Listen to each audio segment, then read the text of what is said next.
Hi there and welcome to this session. I'm Al Kingsley and it's a pleasure to be here. So for the next half an hour we're going to be talking about looking to the future with our EdTech, our digital ambitions, and in particular, once we've shaped a plan, how we might go evidencing and selecting the right solutions that fit our setting. Again, remembering that concept of every school is different. I'm going to switch to mode where you can have a digital version of me rather than have to look at my face for this session, but also you can get a good view of all the slides that I'm sharing. So let's dive into our conversation. Well, first and foremost, a topic that will be familiar to many of you is the concept of building that digital vision and digital strategy. It's something I like to share at the start of a conversation, is to really highlight some of the feedback that I capture when I do inset at different schools and organisations, is that real mixture between those that rightly recognise there's an opportunity for innovation and it's exciting and provides an opportunity for the future, with those that equally justifiably find the potential daunting and worrying and concerning. And of course that's quite natural when we think about making sure that all stakeholders are aware of what we're looking to achieve, why we're looking to achieve it, and are brought along as part of that journey. So many of you will have been through this process already. I like to quote the stop, collaborate and listen concept, because if we think about it, collaboration, that co-production, is really at the heart of every project that we implement within our schools, and never more than building our digital vision. I often tend to show it as a bit of a Venn diagram, and we talk around who are all those key stakeholders. Well, not surprisingly, at the heart is teachers and students, and collaborating and getting their feedback on technology, how it can have a positive impact, where the barriers and restrictions are, not just thinking about pure pedagogical value, but also thinking about ways we can improve the feedback loop, time, provide support for well-being and so on. Alongside that core, at that heart being the staff and students, we'll then have around our Venn diagram all the stakeholders that will feed in. So we'll have our senior leadership team that naturally will want to make sure that some of our priorities align with our strategic plans, our school development plan that we have in place. We'll want to make sure that our IT team are aware of our plans and can highlight issues that might compromise adding additional technology to our current ecosystem. We'll want to make sure alongside that we're taking considerations for data and privacy, getting feedback in terms of accessibility, so looking at our SEN team and making sure that technology we use provides digital equity wherever possible across all of our stakeholders and students.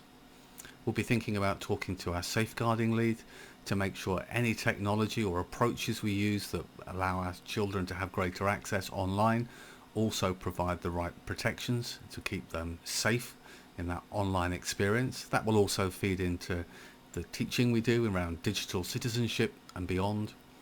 We'll want to make sure that alongside that we're also building in feedback from our governance to make sure we've got the effective challenge where it comes to looking at investment, the why are we doing it, what are we doing it for, and how are we going to measure impact.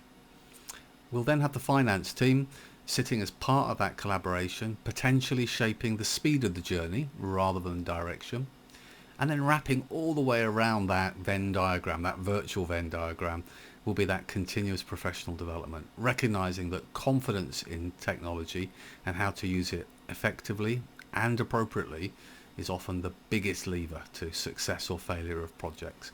Great tools without the right training is unrealistic to have those expectations that it will have a positive impact and outcome.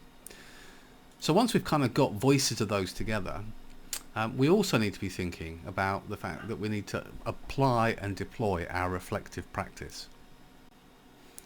So I've used the example here, sometimes you have to look back to move forward. And what we really mean is, actually using reflective practice, let's start and think, rather than what we would like to add to our ecosystem, things we'd like to do differently, have we got a real sense of what we've already got, how effectively it's being used, where we can measure impact, where are our collective digital skills as a teaching cohort, what about our levels of engagement and connectivity with our families and how that could be fostered and developed. Often it's much better to start with knowing what you've already got and figuring out those aspects that work well. So I'd argue once you know what works well, you've got a much better opportunity to justify why you want more of it, and it builds confidence as part of your learning journey. So some of the things you might want to reflect on is actually what devices have you got across your school IT estate? Where are they? How frequently or effectively are they being used? What apps do you subscribe to? Are they all relevant still? Are you paying for apps that are no longer part of different curriculum groups? What about your infrastructure? Have you got the capacity to build and add more technology, or will you need to first revisit the capacity of your infrastructure before you can do anything more? And really recognizing those kind of questions of, we've got lots of devices, but I'm really not sure how well or effectively they're used. It's really keen to build on that point. So as we start to think about step 1, step 2, step 3 moving forwards, we've got a clear vision of how we're going to monitor and measure that. Within our organisations, and I'm talking about Multi-Academy Trust in the UK, but different schools around the world have come up with all sorts of different formats and approaches for building their digital strategy. And I'm not going to dwell too much on this because there are frankly lots of different ways that your digital strategy, which often and rightly so is shaped by your digital vision, can feed into your best practice and how you might do things. So this is but just one example. Let's have a look within our organisation. So we start with our first pillar within our digital strategy, be focusing on the innovation of learning, and hardly a surprise there. Alongside that, we want to develop our students' digital skills, recognizing just because they have confidence with technology doesn't mean they have the right skills to utilize the tools and resources that we apply within our schools, and also recognizing that broader challenge of their digital skills, their ability not only to keep themselves safe online, think about the ways that they interact with their peers, their digital disinhibition, and broader than that, the skills that allow them to challenge what information they see online for its validity and so on. Then we have a pillar which is around our teacher skills, and much like our digital skills for our students, that's very much shaped around making sure we have regular touch points, surveys with our staff, identifying where their confidence levels are.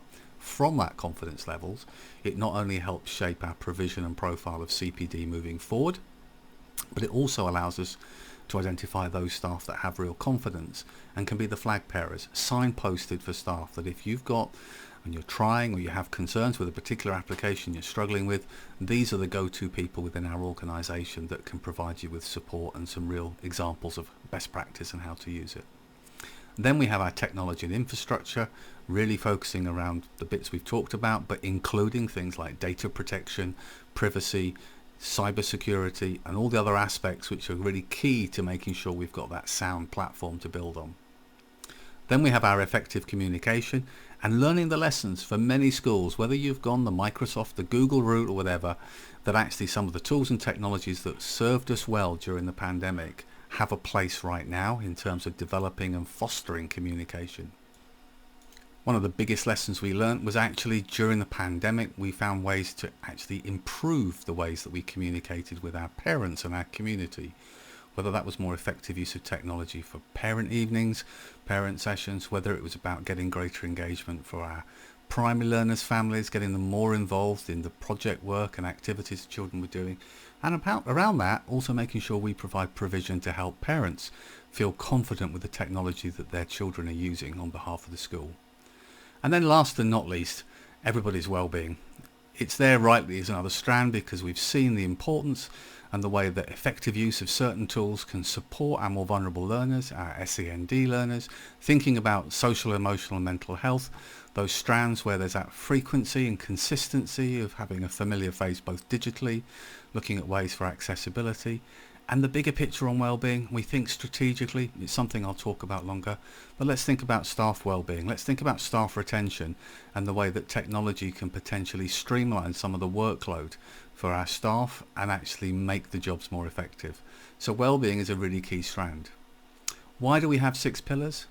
Well, not to try and confuse the issue, but as well as having a lead, it's also important that you've got ways to delegate different aspects of your digital strategy to different stakeholders within your school who can take a lead with their particular expertise on those different strands. Again, that co-production of bringing more voices to the table means that as you shape your plan and start to move things forward, you're much more likely to have that buy-in from your stakeholders, which is fundamental and in my view, absolutely key. So where do we go from there? Well, one of the things is recognizing what's been going on in the world, thinking about the next steps, what's happening out there in the world. And I think we've talked about some of the movers and shakers from the pandemic, the first being that need to make sure that digital vision, a digital strategy, has gone from a talking point to something that we've actually started to action and develop. It's being aware out there that there is a greater role for the adoption of effective solutions that use things like AI, and we've already started to see that, particularly on personalized learning solutions, thinking about tools that will improve the speed of the feedback loop, provide intuitive differentiation to stretch our more able learners, not to replace the teaching and learning process that we already foster within our classroom, to provide additional support and channels. And there's been lots of successful case studies where different personalised learning solutions have really added value. But we can expect, looking forward, in my movers and shakers summary before we get on to selecting technology, that will be an increasingly hot topic. Alongside that, in my next one, is data. And data is something we all talk about. I always like to say that data without context doesn't become intelligence. And what's really, really key is recognizing not who can get the most data, but how we can get the most effective data that will help us shape and inform interventions and outcomes within our schools. So looking at systems that are cross-compatible, where the data can be pulled together to your centralized dashboards, whether you're a Power BI implementation or whether you simply want to make sure that you're not having to log into multiple systems to get those different visible snapshots. Again, for many schools, there's a tick in the box. We've got lots of data we're capturing. The next question is then, so what? How are we using it? How's it helping inform our teachers? How's it helping identify where those gaps in learnings or the areas we need to revisit are? And that's really the next step for us to consider. Next up on my quick movers and shakers summary is thinking about data privacy. It's a hugely contentious topic. There's lots of focus in terms of the way that the solutions we use within our schools store and protect the data we have. We often think about the simple context of doing a data protection impact assessment or similar on any tools that we subscribe to, thinking about what data is stored, where's it stored, who has access to the data, and how long is the data there for.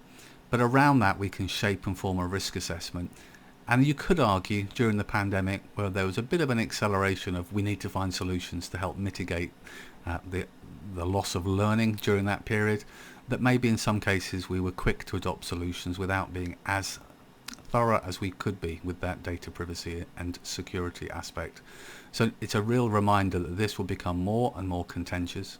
Schools that have very clear and transparent data privacy policies will definitely benefit, and making sure you've got really robust procedures in place when it comes to selecting new solutions for your school. Blended learning, well, it's a topic that's regularly discussed. It's a hot topic. It's a popular topic to talk about. In truth, it means different things to different people. Really thinking of that hybrid environments. Do we do some of our teaching and learning in the classroom, some outside of the classroom? Again, I think there's lots of arguments around that. For many, and I support the camp, nothing will ever replace the real value of that face-to-face learning environment, that empathy and direct communication between teachers and students. But at the same time, let's recognise when we think of blended learning, and maybe we could utilise the concept we think in post-18 education, which is much more of a flipped learning model. We're beginning to utilise and find the tools that allow us to find different ways to deliver and add extra layers of teaching and learning to our students. And so we should be mindful of not losing that muscle memory we've acquired over the last 18 months, 2 years, of tools that allow us to capture and deliver learning in different ways and at different times. We've also got to think about digital equity. I'm not sure if my picture necessarily spells it out quite as I wanted, but digital equity is key. And from that we start, and for different schools, depending on their cohort of students, this may or may not pose significant challenges. But thinking about connectivity and accessibility, we can choose and deploy the most amazing digital solutions, but if we don't ensure that all of our students have access to them, in our efforts to improve, we will actually amplify the digital divide. Alongside that, we need to make sure that those resources have the right mix of functionality that is accessible to all of our learners, and we need to be thinking about the accessibility tools that wrap around that to make sure it has the maximum possible impact. And then the last one that I had on my list as a kind of a mover and shaker to think about is really the role of AI, VR, augmented reality, the metaverse. We're moving much more into a digital world. And when we think of virtual reality and now the opportunities for the metaverse, there are some great new solutions coming out with an education focus that have the potential to offer amazing learning experiences and enrichment for our students that they wouldn't otherwise have access to. But we've also got to balance that with considerations about who is actually policing and managing those environments. How do we keep our learners safe? How do we curate the quality of the information that's there? Again, I want schools not to think that sounds like a Wild West right now, so we just won't get involved. You don't have to get involved to start showing an interest, understanding more, being part of the conversation, so we can make sure that there are safe and constructive places that are available for our learners in the digital world in the years ahead. I talked a lot about movers and shakers. I think it's always important you put your money where your mouth is. We as a business took exactly the same concept, learned the lessons from the last 2 years, took 30 years of our technology for desktop support of our students in a classroom environment and keeping them safe online, and completely flipped and developed an entirely new cloud-based solution that provides that classroom instructional tech, that monitoring tech, and that online safeguarding, all wrapped around, that's platform agnostic and can be used from anywhere. And I think all vendors need to be thinking about how they can reposition their solutions to be fit for the new landscape in education. Now, of course, doing all those changes, we come on to the bit which is the really important part of our conversation today, which is about the evidence. Show us the evidence that these solutions, these new solutions, the raft of options that we have available, which ones are actually right for us, and how do we know for sure? So we take an approach. I've shown an example here using Education Alliance Finland by having our products externally validated against well-respected international frameworks, undertaken by teachers, where they will measure the appropriateness, the design, the functionality of product based on a pedagogical standard and against learning goals. And that not only is a process that validates what you hope is the right decisions you've taken in your product, but also helps learn. It's part of a co-production process. We get feedback on the things that could be done differently or better, and that's how we strengthen and improve our product. I'm sharing that because this is one of the considerations that we really need to think to as we move forward as part of our digital strategy and direction. So we've decided what our key priorities are in our school. We've got a digital vision of where we want to go over the next few years. We recognise that there's new technology available that could really drive our teaching and learning experience or the operational efficiency within our schools. Now we've got to pick the right one. And of course the challenge is, how do we make sure we choose the right solution? For our hard-earned money, we need to make sure that we can find the best possible evidence to support it. And that evidence can come from lots of sources. I've shared a few there. It can be the anecdotal evidence where we've got impressions from our user experiences and peers about how a solution worked. We can look at common things like blog posts, promotional videos, recommendations and things like that. Then we've got the descriptive evidence, measures of outcome over time. That kind of evidence provides the potential impact, looking at things like white papers, pre-post examination summaries, things like that. The correlational evidence is comparisons, thinking of that, well, we tried and evaluated it with one cohort and we've compared the impact it had on them on others that didn't. And so again, those comparison charts, independent reports can really help. And then last but not least, we've got the causal evidence, really looking at things like, again, depending on the type of solution, perhaps if we're thinking purely on the curriculum level where it is about pedagogy, we can look for the independent research that supports and evidences the claims within the product. If you're like me, I like to try and keep things simple. So what I've curated, picking up from experience of others and how they've shaped it, is a bit of a rubric that takes us through that conversation. Now I've kept the rubric on one slide here, but I appreciate that's quite small, so I'm going to break it down in 2 slides, but it will be available as part of the handout. So the first thing we might look at is to bring to the first level and recognise that actually when we start our evaluation and selection of EdTech solutions, we should probably split into 2 halves. Along the top we have the curriculum considerations. Does the item align with our curriculum?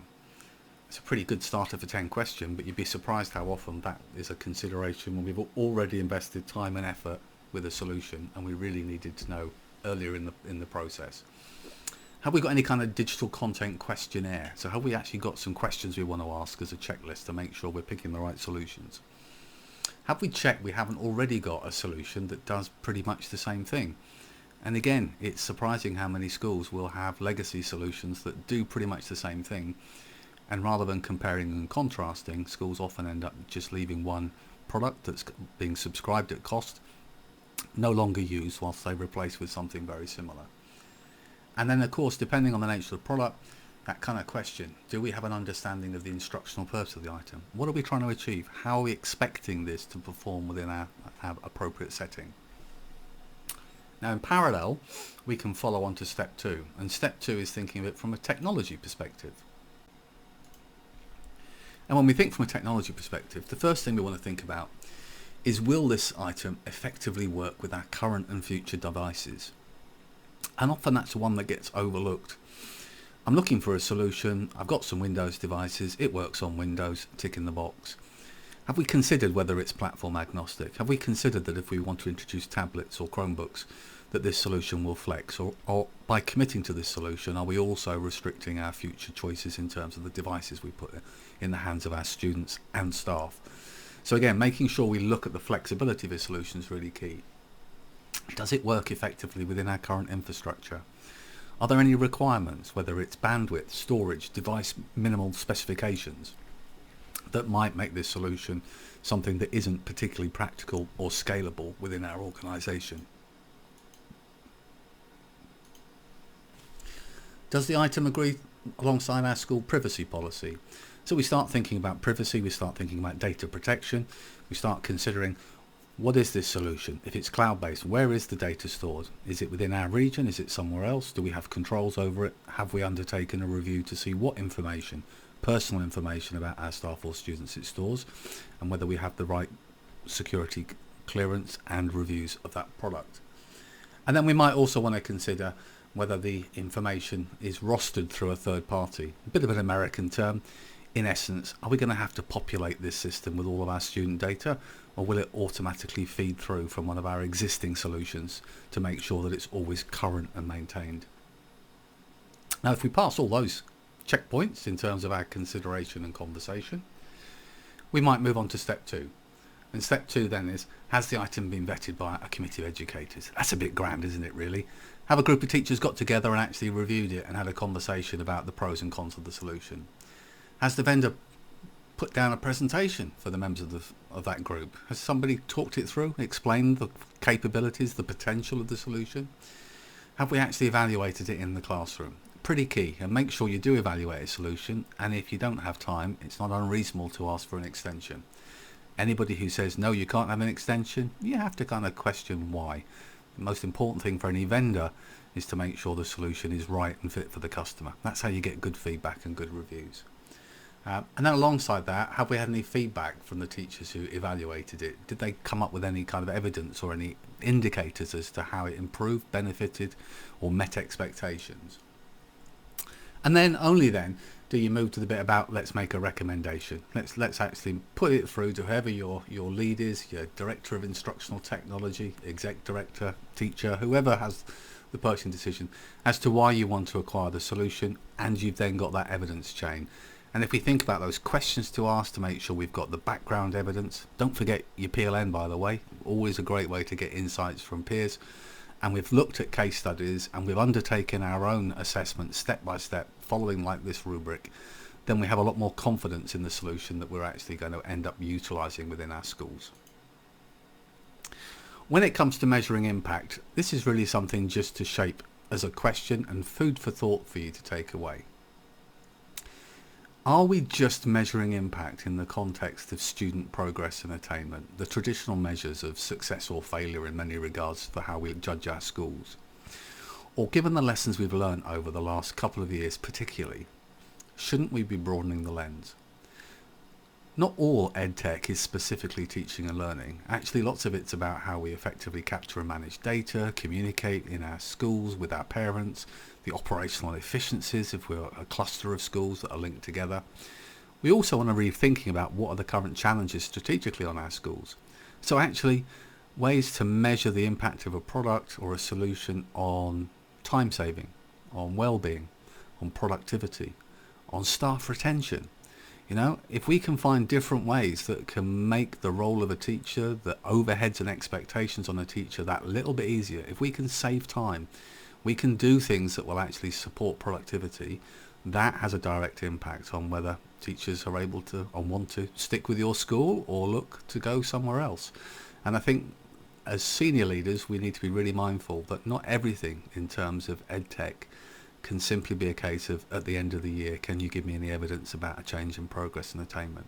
Now, in some cases, that's a perfectly reasonable measure. Just think bigger picture, think and widen that lens.